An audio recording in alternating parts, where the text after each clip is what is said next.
A couple major reports have dropped today that gave us some insight into where the Toronto Raptors' heads are at going into this year's trade deadline, including what our asking price for guys like OG Anunoby and Pascal Siakam would be. So we'll break that down as well. As Nick Nurse apparently clashing with Toronto Raptors players in one-on-one meetings over the weekend. We have Fred VanVleet posting cryptic tweets on Twitter, and star players sitting out against the Toronto Raptors in coming games. So lots of stuff to break down. Let's dive in the first topic of discussion. The first thing we're taking a look at is Raptors asking price revealed for Siakam and OG Anunoby. So as mentioned in the intro, there's a lot of sort of insights we've gathered today in terms of where the Toronto Raptors heads are at regarding this year's trade deadline. The first insights we'll take a look at are from Michael Grange, who had a lot to say on the subject. Now, this is I'll read a couple excerpts from his article, then break it all down. But essentially he said that as one league source who has been monitoring the Raptors situation recently said, Toronto are the first domino.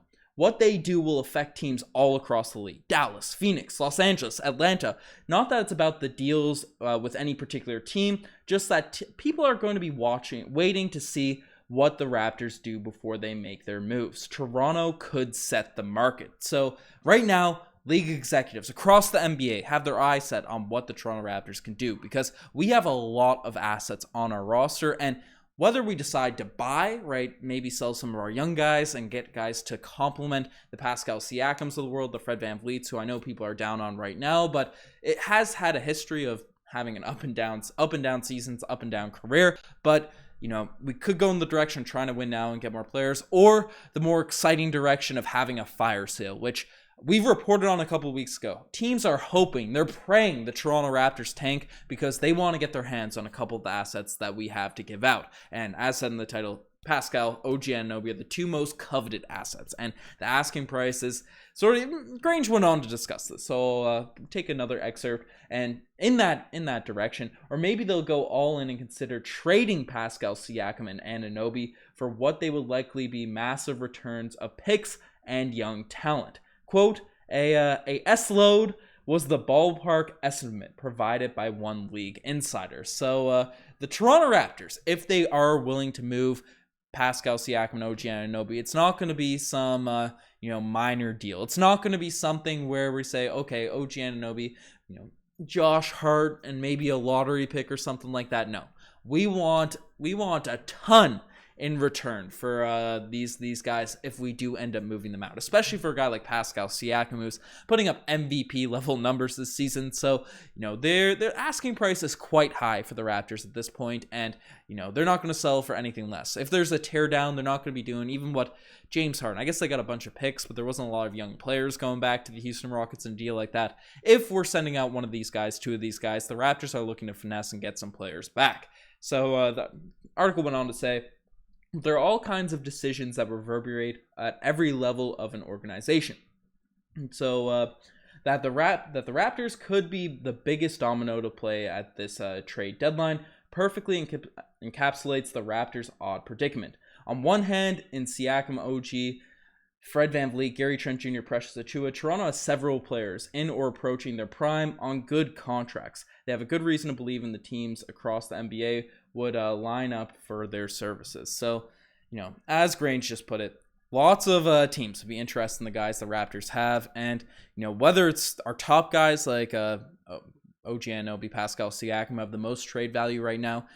Fred VanVleet, Gary Trent Jr., Precious Achiuwa, these are all guys that have serious value out there on the open market. So we'll see if a deal ends up going down, but don't expect a deal to go down that doesn't receive a bunch of picks and young players, because that's the going rate for the Toronto Raptors right now. A ton of assets, a load of assets, explicitive load.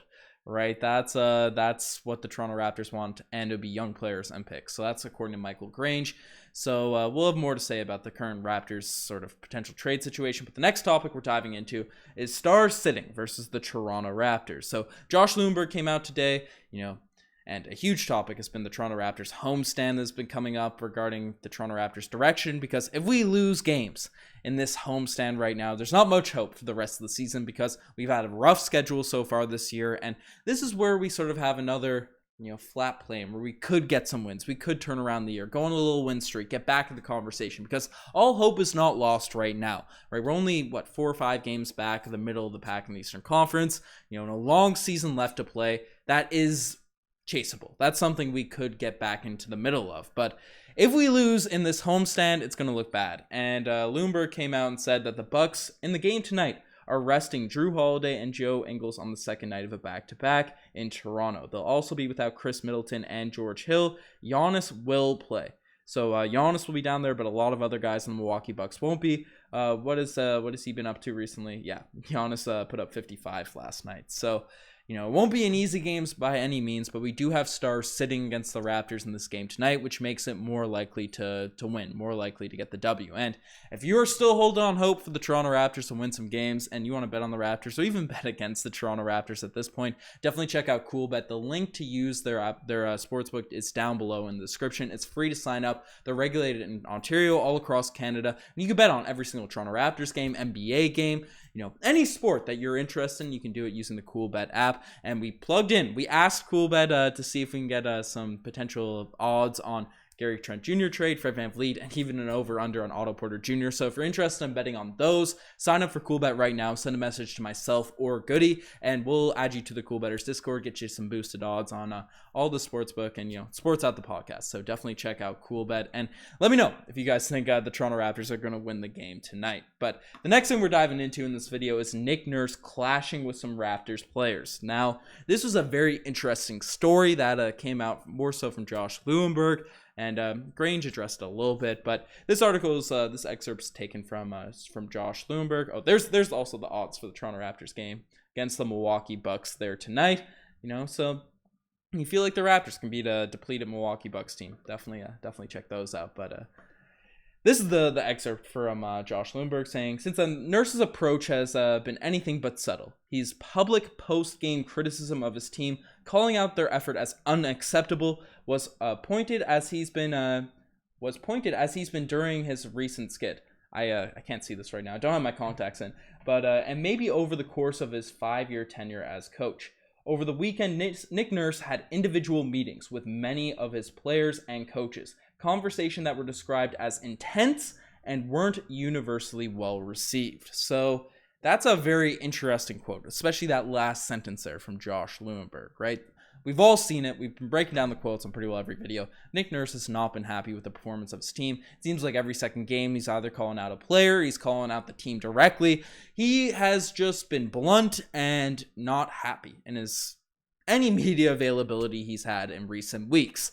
But apparently, that unhappiness has gone into one-on-one conversations with players. And that's normal for coaches to talk with players one-on-one to discuss things and all that. But apparently, these meetings are not well received. Now, this is the usual course of a team that is struggling, that aren't good right now. But one thing that has been brought up, that has been sort of looked at is, which players are sort of disgruntled with the Raptors right now? We've heard talks that, chatter that Gary Trent Jr. is not happy with his current role, his current situation with the Raptors. That's all been light speculation by, fringe reporters and stuff. Nothing official, nothing even from our main beat reporters has come out on that front. Fred VanVleet has openly spoken how he's not feeling his new role this season, playing off the ball, but even from the eye test, it doesn't feel like he's playing off the ball that much, being more of a facilitator, right? So there's that with Fred VanVleet. And, all this stuff is leaking this season. Lots of stuff has been coming out from the Raptors side of things, the Raptors camp, whether it's true or not, right? It's not a good look for the Toronto Raptors now at this point. And if they're clashing with the head coach, if players are clashing with the head coach, there's turmoil, we're losing games. It's just messy. And Pascal Siakam has been putting it best, right? Sure, we can be as positive as we want, the media be as positive as they want with each other. The only way to fix the situation is to win a few games. And, hopefully that happens. So we'll see what ends up happening tonight and in this Raptors homestand. But the final topic we'll discuss, and something people have been reading into, is a cryptic Fred VanVleet tweet. So Fred VanVleet, this guy that has made a couple of interesting posts on Twitter that sometimes amount to something, sometimes haven't in his tenure with the Toronto Raptors, but came out and posted this on his Instagram there today. Just his classic bet on yourself tweet. He responded to it today saying, threw out the dice regarding Fred VanVleet.